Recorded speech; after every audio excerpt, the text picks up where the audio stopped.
sessions. And here we have Tank and his trainer, Kara. And we are going to be learning a BTM, or back mimic target. So as you can see, he is targeting on her lower back and mimicking her as far as either spins, wiggles, prances. So how these training sessions kind of start is you start with very small approximations. So first, we will start off with the animal just targeting on our back with no movement, just to get the right placement so they know exactly where they need to place their nose. Then we will progress into moving forward. As you can see here, Tank is doing a very good job. Also moving backwards. Very good, Tank. Yes, you can definitely clap, cheer. They do respond to that, definitely. So you might also notice a couple things that are different here versus a dolphin or a killer whale area. Sea lions can actually hear our voices, so we can speak to them. They can also see us. We can give them a visual cue. We can give them a tactile cue or a touch cue. So we can give them various cues to let them know that they did a good job or that that's what we were looking for. And we can offer reinforcement, whether that is fish, or we can offer it in different ways, like toys or just trainer attention. Tank usually, or generally, really likes that personal trainer attention. So he is newer at this behavior, but he has progressed very well. Oh, very nice redirection. So how we kind of start our training sessions is, like I said, we do small approximations or small baby steps to gradually get to the behavior that we are wanting to work with. And one of the ways that we can do small approximations, and maybe you've seen it in different areas, but we can also use target pulls. Now they look like big old Q-tips, but we can ask the sea lion to touch their nose to this target, and we can shape behavior. So whether that's something as simple as a wave or a rollover, we can also train things like a backflip or a bow. So very high energy behaviors. And our arms are only so long, so we can use these target pulls to help us train all those high flying behaviors. Now in our sessions, we also like to keep it very variable. So we're not always working the same thing over and over. We like to break it up into different things like play or asking other different types of behaviors to kind of break it up. It helps stimulate their minds into thinking on what they're doing currently. They're very good at catching as well, as you can see. Very good eyesight. Another behavior Tank is working on is a stage slide. Excellent. So in that behavior, he is to take the signal from the far bed, go underneath the water, and slide up on stage. Very nice.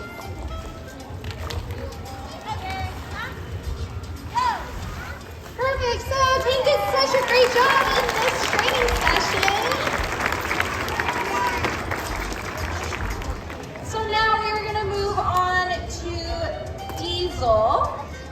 He is one of our rescues that lives here. He was actually rescued with Tank and another sea lion through our rescue program. And how that kind of works is that they are rescued, rehabilitated, and re-released. And then if they are rescued for a third time, the U.S. Fish and Wildlife actually determines whether or not they are re-releasable. And if they are not, then they find a forever home, and they have found forever homes here at SeaWorld. Now this is Diesel. He is working on a hide in the moat. So he has also progressed pretty quickly through this behavior. So what this behavior is going to look like is he is going to slide down into the moat and hold his hindquarters on the edge. Now, as you can see, Jamie is using that target pole to direct him down to where she would like him to stay. Sit down. Okay. Very nice. And so, yes.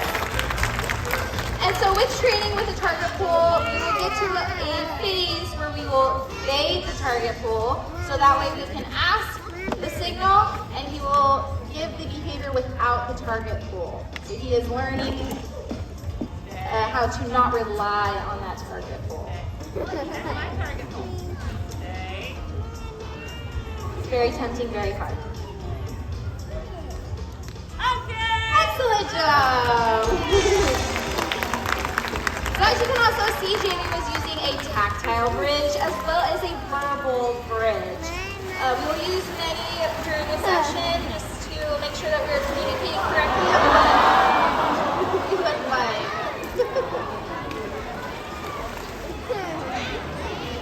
The predators of SeaWorld, right? The birds. They will take any opportunity. All right, well, he did such a great job in this training session, so now Jamie is reinforcing him with something different, a little bit of play, a little bit of food, just to keep him super stimulated and engaged in his sessions. Now, I do believe I said earlier that you'll notice something different. We use verbals, tactile, different bridges here, as opposed to a dolphin or a orca area. They use the whistles that you see around their neck. So that is their bridge. That is to communicate, yes, that is what I'm looking for. Please come back for a reinforcement, whether that is food or something else. Because dolphins and orcas do not hear in the same register as our voice. We're a little bit too low, so that whistle will signal to them that they did the correct behavior.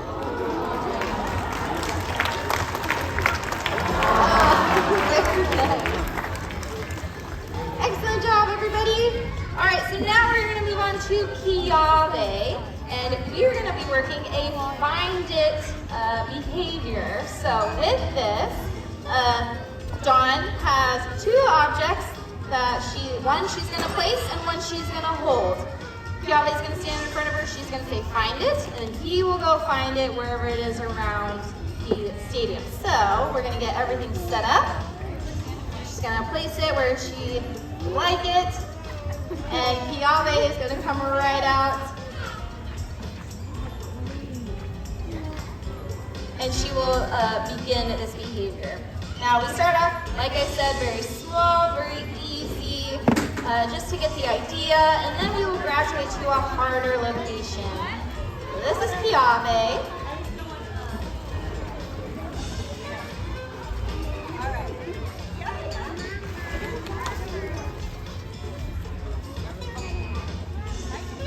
Showing him, and now he's gonna go find it. He is very good at searching. Very thorough.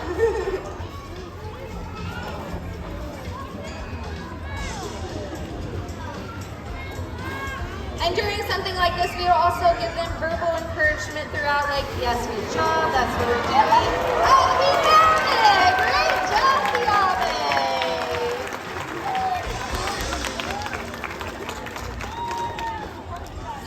He is very good at this behavior, so we can graduate to something a little bit harder, just to get him more stimulated, thinking a lot more about where it could be, and to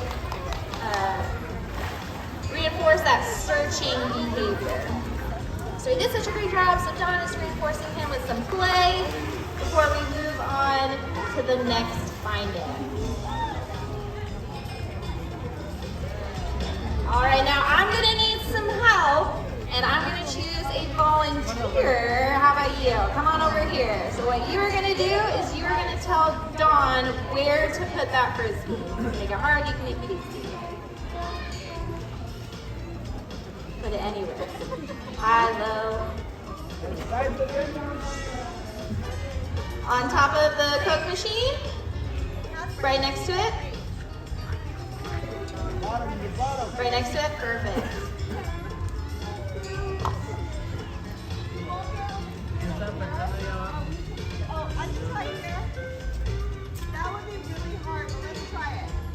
let's try it, yeah.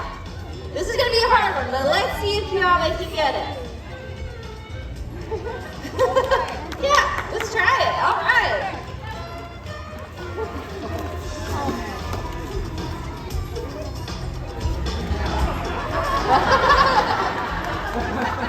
Sometimes they do achieve, so. He knows exactly what we're doing. He's very excited. So let's see if he can get this one.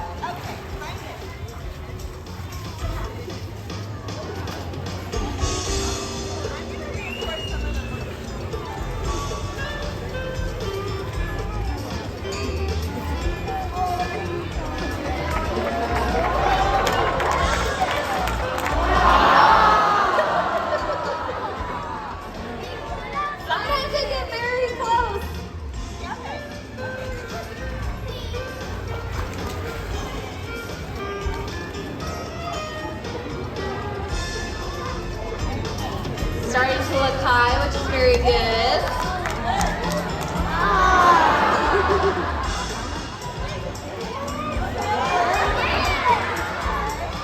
So Dawn is now reinforcing the searching behavior. Like, good job, this is what I'm asking for you to do. I know it's very hard, but you're still doing a great job.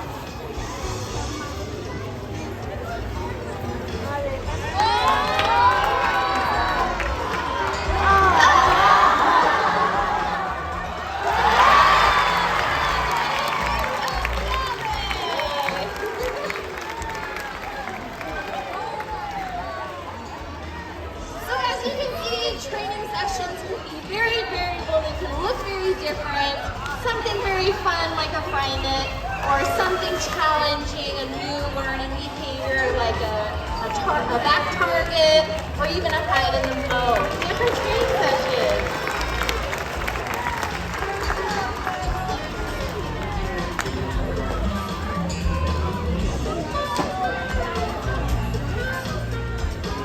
And here at SeaWorld, it's very important to us to build relationships with our animals. So as you can see here, Dawn is relating with Kiawe, building that really good foundation of trust with Kiawe and other animals here. That helps us not only in our training sections, but in our shows, and just in our day-to-day when we're asking them, hi Kiawe.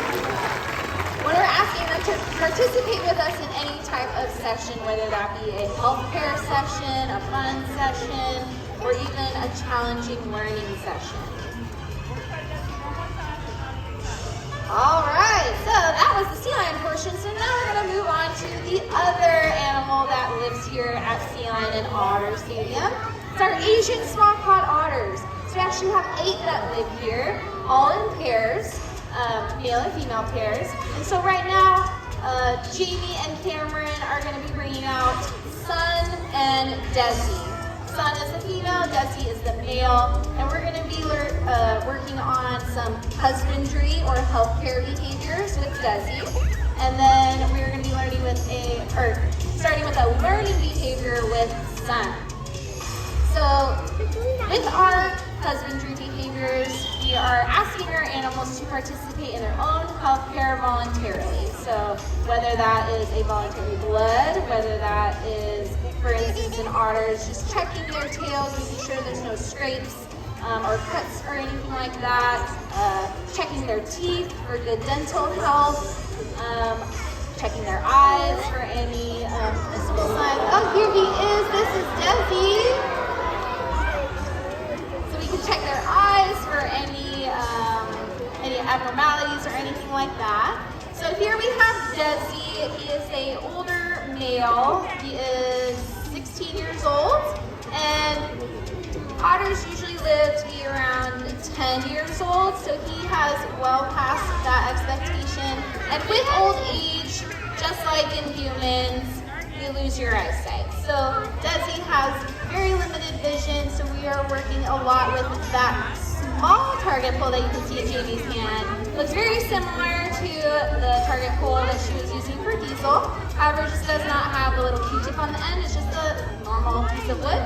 And we can direct him to any direction that we would like him to be at. Just to give him a place to stay. So right now Jamie is working on, like I said, husbandry, where she will target him on one side and touch his backside just to get him familiar with tactile. So we can feel him for any abnormalities or any missing fur if necessary, anything like that.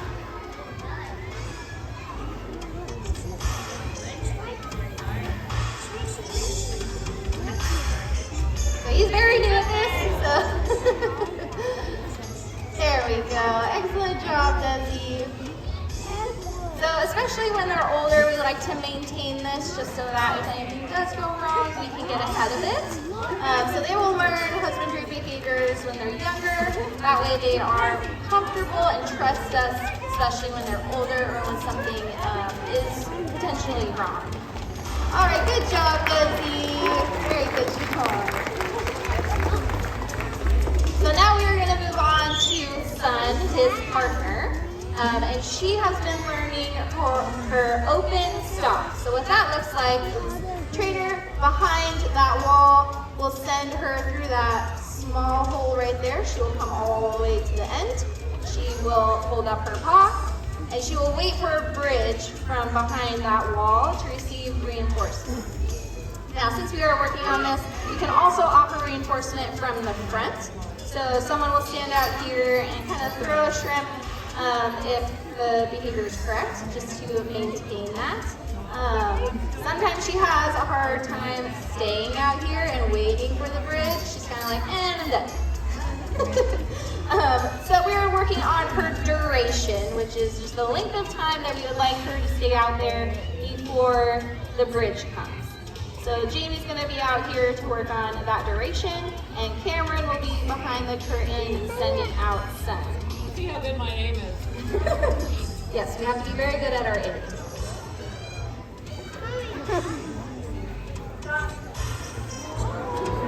Here, Sun.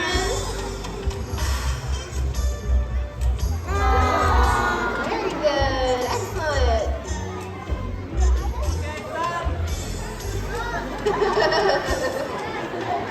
Cameron, let's just go for duration, your bridge. Okay? Perfect. So that was just the initial behavior that we would like to see. So now we're going to work on duration.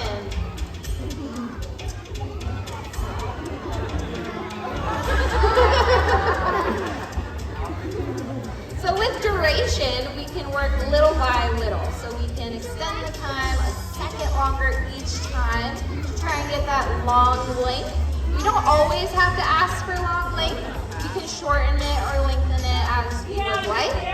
Keep it variable so that they are anticipating or predicting the bridge at any time. Sometimes the animals can be a little bit smarter than us, so we have to try and be smarter than them.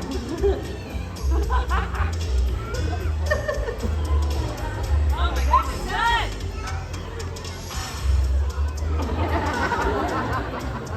Okay. That was pretty good. That was a little bit longer. Good. All right, excellent job for Dessie and Sun. Working on husbandry and our open sock behavior.